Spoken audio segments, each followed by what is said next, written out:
Another yes for Florida State. Another wide receiver for Florida State. Another blue chip recruit in the fold for Florida State in 2026. Michael Langston, senior recruiting analyst at Warchant.com, is here to break it all down.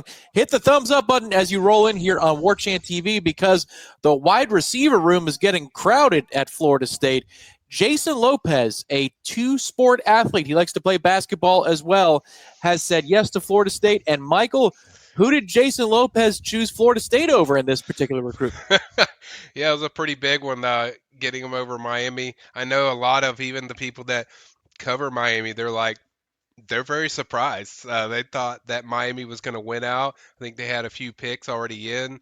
So I think they thought that they had done enough or that he would be closer to home and that would be the attraction. But I think there was a big attraction to FSU with not just football but hoops as well with what Luke is doing and the way that Luke's building that roster and building that team. I think that was very exciting to Jasen, but also I think it's this offense. Tim Harris Jr. Man, between him and Chris Thompson, somebody needs to be asking for a raise when it comes to recruiting because these guys are having a really strong summer. But um, just landing him, showing him the football aspects of things, and I think he's really sold on just the amount of ways that FSU would get him involved in this offense. I think really attracted him, but I think the ultimate thing with FSU was the relationships with his when he fell around the players and coaches when he was on that official visit.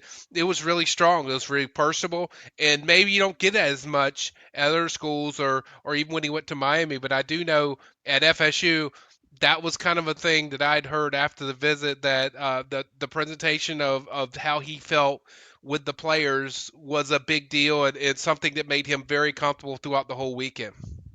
Yeah, Michael, this is a guy who's coming from a factory in South Florida. This is Chaminade, Madonna. They win state titles left and right. I know this because they usually beat my school, Clearwater Central Catholic, by 50 in the semifinals or the finals every single year. This is a great statement for Florida State to land a kid at a program like this. They've obviously made inroads at Heritage in South Florida. Sertan has connections there. Tim Harris has connections down there. But to go back to Chaminade Madonna and pick out a kid who Miami really wanted, this is a big moment for Tim Harris Jr. in Florida State.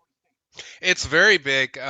You get a guy. It's a really good, guy that you can put in slot. I think mostly slot. When I see a lot of the stuff he does is very slot related, but very explosive. Certainly, out of the routes, you see a lot of quickness off the routes. When he gets into his, each route, it's really hard to contain him as far as in coverage.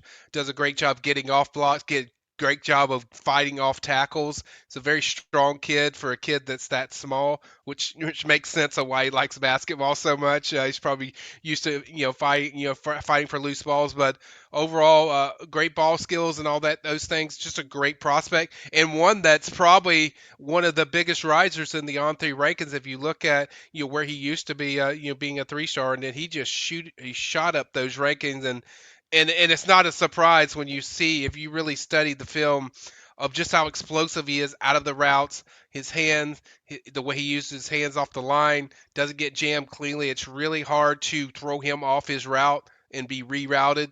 So a guy that's going to add a ton to that receiver room. My goodness, Devin Carter, Jasen Lopez, and Brandon Bennett. That's like 3 elite guys all in one place to add that, and they're probably not done. They might add like 1 or 2 more. So I think this says a lot about, one, Tim Harris Jr. 2, it tells you a lot about, as I said the other night, recruits believing in what Mike Norvell and this new staff are doing.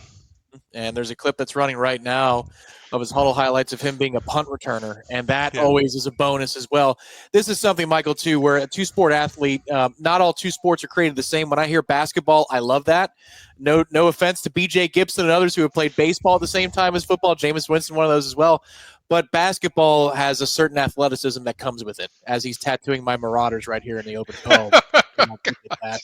Uh, yeah, so basketball has something a little extra to it, and that he isn't just being courted for Florida State basketball as like, yeah, maybe if you can make the team as a walk on, that this was a part of the pitch for him. That speaks to the type of athlete Florida State is bringing in here. Because, again, Michael, he's only about 6 feet tall. So for the sport of basketball, you have to have a lot of mettle and toughness if you're going to be that tiny for that sport and still command attention from somebody like a Luke Laux and a program like Florida State playing in the ACC. Yeah, you have to set too. You have to.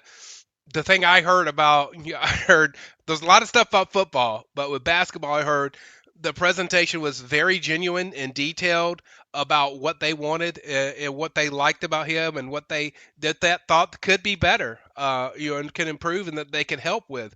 So I think it was very genuine and the presentation was very strong. And I would say like I'm sure Miami, did a good presentation with John Lucas being out there now, but overall, I think FSU did a really good job of selling both sports, but also selling the person. Wanting the person of Jasen Lopez, where not so sure you got all that with Miami. I think it was more just, you know, there's an attraction. They do this, they do that. Stay close to home. But I think that came less of an issue. I think about 12 hours ago, from what I was told, that when the family talked about things, it was less of a thing of being close to home more than it is getting it right. And getting the right fit, and I think FSU was just one that he felt, probably the most comfortable with. So now this is a loaded room, even for what I would deem like a pro style offense, Michael. I mean, now you're lining up receiving prospects as though Florida State was back in the Jimbo days with these 4 stars that are in here. It's kind of nuts because also Ephraim White, the athlete who's Hmm. committed, let's see, he's out of Vero Beach. He's a top 250 player as well, and Tim Harris Jr. was his primary. So, I mean, they've got a collection of really good skill out wide, but you brought it up a little bit earlier. I want to hear about this. Madden Williams is a kid I really like, Michael. Is he still in play? And how many receivers are totally going to be in play for Florida State, do you think? I mean, it's a possibility. I think maybe one more, but that's not a given for sure. I haven't heard for sure it's a given. I have heard EJ White. There's confidence that they could keep him. So that would be, I think, 4 receivers. Also have Darion Williams, who's sliced in there. So they might be at the halting point, Tom. But I think there's several guys that they're certainly still involved with, like Madden Williams, Keon Chapman. So those are 2 guys.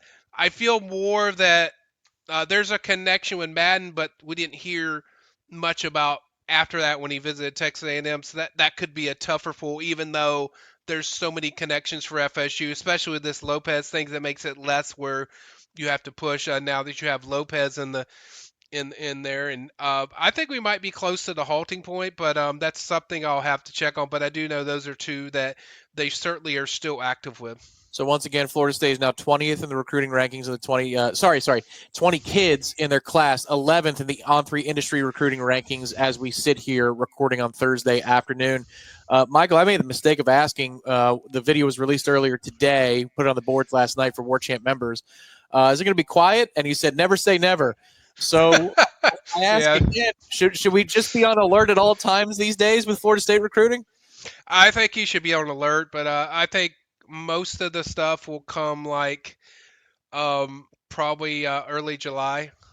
We have a few on July 4th, or one on July 4th, which that's always odd to me when guys do it on the July 4th of Fireworks Day, but Independence Day. But I think they'll have some coming up then. But every day you have to be on alert because we know there's ones that are coming up. I think July 2nd. You have one on July 3rd, and then certainly July 6th and all these dates. But for me, I'm always kind of on alert because I'm always waiting for something. I will be honest to people, like this was not one that was on our bingo card as far as like heavily tracking. So this is a nice surprise for FSU, and certainly one where I said the other night, Tom, I was like Chauncey Kenning is kind of the big one left because I was feeling like, hey, this is probably gonna be for Miami. So to get a nice surprise like that, it's a big boom. I'm sure this is going to push them, towards the top 10 now. I don't even know if that thing's been updated as far as the team ranking. So that could be something, to kind of watch if it pushes them up over with the addition of Lopez. But certainly, I think getting Kennan would probably shoot them, inside that top 10. But like I said, this is a nice surprise. But yeah, we definitely have to be on call and on alert because these things are happening so fast. I feel like I'm doing a video with Tom like every hour. Yeah. Yes, that could be a great thing or a bad thing. But what's something is always great, always, always, always, is a deal for you, Florida State students that are out there right now. If you want to join us at warchant.com, Warchant TV has free elements always, and we appreciate you throwing a thumbs up at the video, subscribing to the channel. That's wonderful. But if you want to join us at warchant.com, see all of this information, the behind-the-scenes information, intel as it comes in from Michael Langston, from Matt Lasser. Hell, we get intel from everybody nationally, too. Chad Simmons is in there, Steve Wilfong, Joe Tipton with basketball recruiting information. You can join us for free. No credit card required. It's a $120 value, yours free as a welcome gift to the FSU student community. All you got to do is either scan the QR code that's on the screen right now or email us at support@warchant.com from your floridastate.edu, fsu.edu email address. Also, just $1 for your first week if you want to sign up and you've already graduated some time ago. Not a bad deal, Michael, as everybody's getting ready to get their barbecues going for the 4th. No, it's phenomenal. A great deal. Jump on board if you're a student. I still know a lot of them out there. This is a dream deal. I think those that were in school at this time, I mean, they would have loved this. So you definitely want to jump on board. There's plenty of room. There's plenty of access. Team recruiting, whatever you need, it's going to be there. And this is the best time to do it because you got a combination of team and recruiting. You got the ACC meetings coming up and stuff like that for team related stuff. Fall practice, you can't beat that. If you're a fan like Jacoby Green, talking to you, Jacoby, we see you retweeting all our stuff. Make sure to email us. We'll get you your free account. He's Michael Langston breaking it down for us. As always, Florida State's receiver room got better today. Jasen Lopez says yes, and he said yes over Miami. We'll talk to you next time right here on Warchant TV.